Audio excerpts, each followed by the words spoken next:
Ya pemirsa, terima kasih Anda masih menyaksikan Gapai Kemuliaan dalam episode Ubah Masalah Menjadi Berkah. Nah itu tadi kita kembali lagi pada penjelasan orang-orang yang sabar itu tadi kan bisa menangkap kabar gembira. Kabar gembira. Silakan dilanjutkan.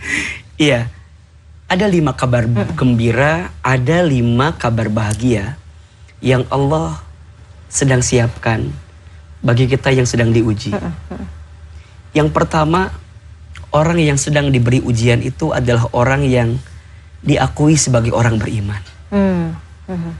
Disebutkan dalam surat Al-Ankabut ayat 2. Artinya, apakah kamu mengira sudah beriman, sedangkan Allah belum berikan ujian dalam kehidupan kamu sekalian? Maka ada pertanyaan, siapakah orang yang paling beriman itu adalah orang yang paling besar ujiannya? Dan siapa orang yang paling ujian besar itu?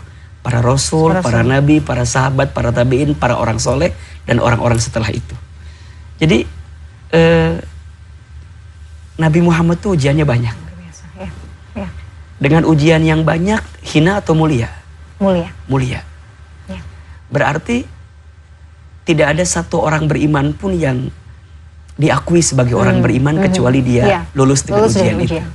Jadi sebenarnya kita tuh wajib gelisah sebenarnya kalau justru kok kayaknya hidupnya tenang-tenang aja, gitu gak sih? Iya. Karena itu jadinya kan. Malah kalau kata guru saya, kalau hidupmu gak disapa dengan ujian, jangan-jangan Allah sedang memalingkan cintanya kepadamu gitu. Dan nauzubillahnya adalah ketika engkau merasa hidupmu tidak ada ujian, di saat yang bersamaan engkau jauh dari Allah. Engkau nggak taat ke Allah gitu. Kamu dikasih harta, tapi hartamu malah membuatmu jauh dari Allah. Kamu dikasih pangkat jabatan, dikasih kelapangan, dikasih semua hal yang barangkali membahagiakan dalam aspek dunia, tapi tidak membuatmu ingat ke Allah. Jangan-jangan Allah sedang memalingkan cintanya kepadamu. Allah iming-imingi kamu dengan yang membahagiakanmu dalam urusan dunia, tapi kamu lupa sama Allah. Boleh jadi Allah sedang tidak mencintaimu. Makanya benar tadi kata Bamila, harus gelisah ya. Iya tuh. Jangan-jangan iman kita dipertanyakan sebenarnya. Iya. Karena nggak ada ujian yang datang dalam hidup kita. Jangan juga malah merasa, oh tenang nih hidup gue tuh kayaknya adem ayem. Wah ini jangan ada yang salah. Berarti ada yang salah nih sama diri kita. Ada yang salah. Makanya nanti kalau orang beriman itu akan memahami everything, segala sesuatu itu adalah ujian gitu. Iya. Karena kan hidup ini semuanya ujian gitu. Kaya, miskin, sehat, sakit, itu adalah ujian. Kaya itu akan jadi nikmat kalau kaya dipakai buat deket ke Allah. Tapi kaya akan jadi musibah yang sebenarnya kalau malah dengan kaya tuh jauh dari Allah. Itu yang azab itu di situ. Itu yang menjadi titik tekan kita. Maka yang pertama untuk yang sedang diuji, pahami bahwa Allah sedang mengakui kita sebagai orang beriman. Itu yang pertama. Yang kedua, orang yang sedang diuji itu sedang dijanjikan surga untuk dirinya. Kenapa? Surga itu kan identik dengan orang yang sabar. Bagaimana kita bisa melihat kita sabar atau tidak kalau enggak diuji? Maka ujian itu dihadirkan untuk ngetes kesabaran kita. Makin besar sabarnya, makin besar pintu surga yang bisa kita masuki. Betul. Maka panggilan Allah kepada ahli surga apa? Salamun alaikum bima sabartum. Selamat untuk kamu sekalian dengan kesabaran yang kamu sekalian hadirkan selama hidup di dunia. Maka ada yang bilang gini, kok dunia capek banget ya? Iya, memang dunia tempatnya capek. Istirahatnya nanti di surga. Jadi kalau kita mau berleha-leha di dunia bukan tempatnya.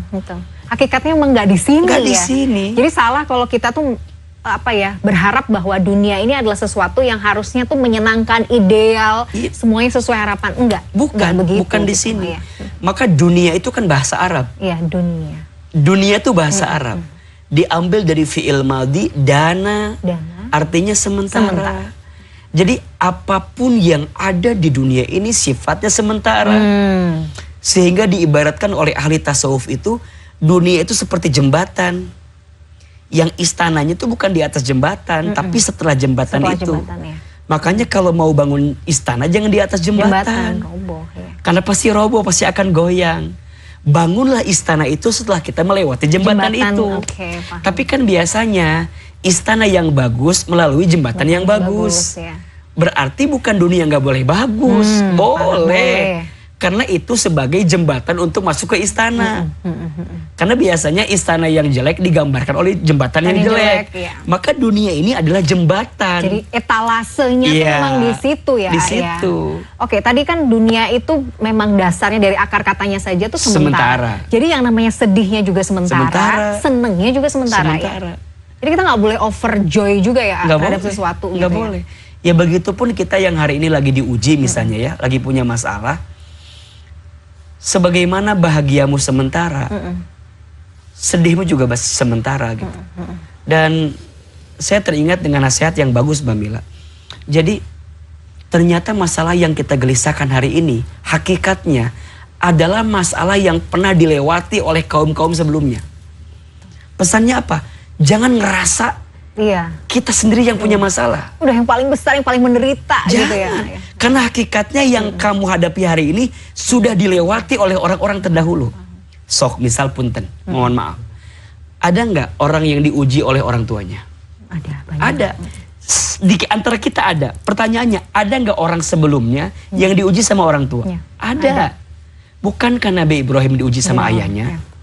Oke, loncat. Ada nggak yang diuji sama pasangannya? Ada. Pertanyaannya, ada nggak orang dulu yang diuji oleh pasangan? Banyak. Ada. Nabi Nuh, Nabi Lut.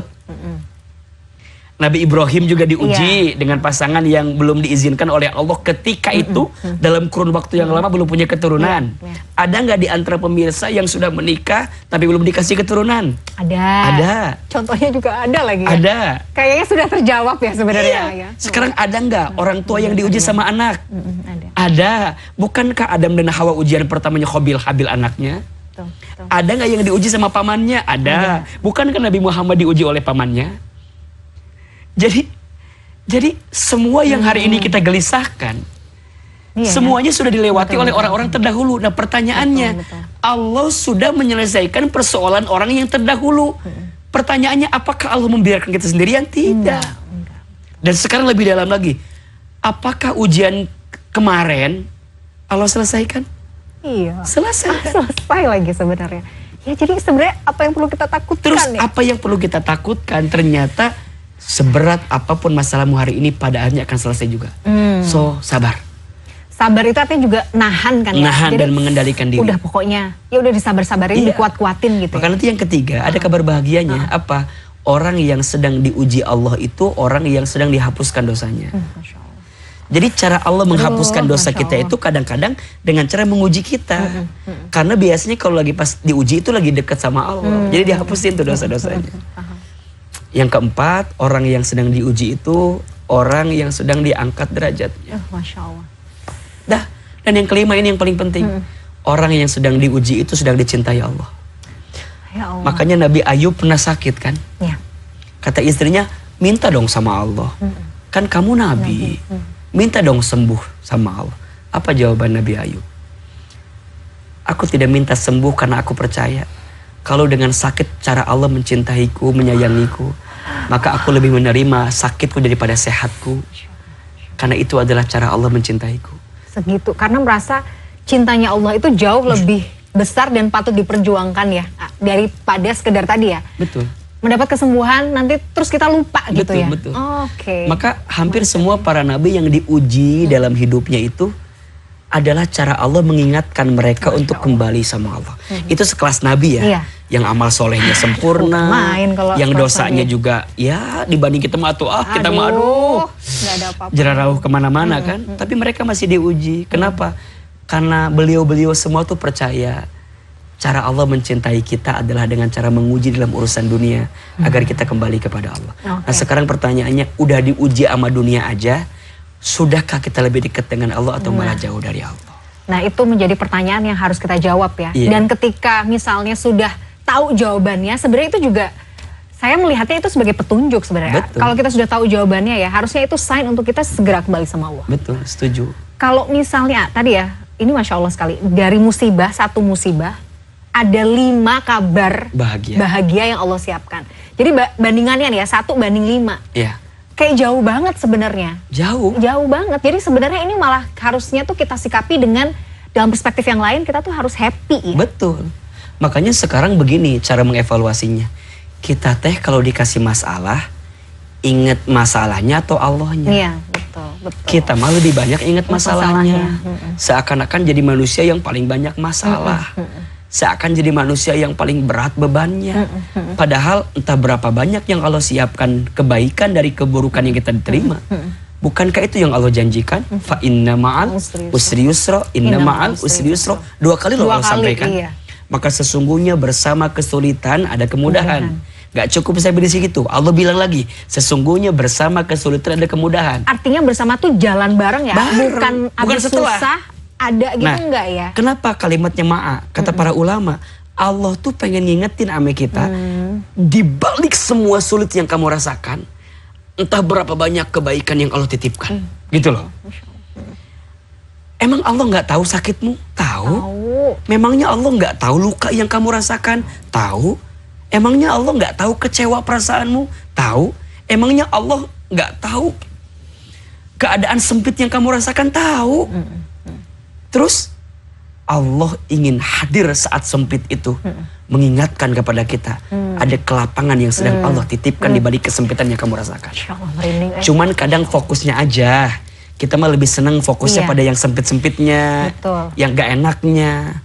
Padahal ada sisi enak yang sedang Allah siapkan. Nanti kita harus meluruskan lagi fokus ya, merefocusing lagi lah tujuan kita ya. Jadi ibaratnya kayak kita minum obat. Obat tuh rasanya kan pahit. Tapi setelah kita minum, insya Allah ada rasa manis dari kesembuhan yang kita rasakan. Itulah hidup. Oke.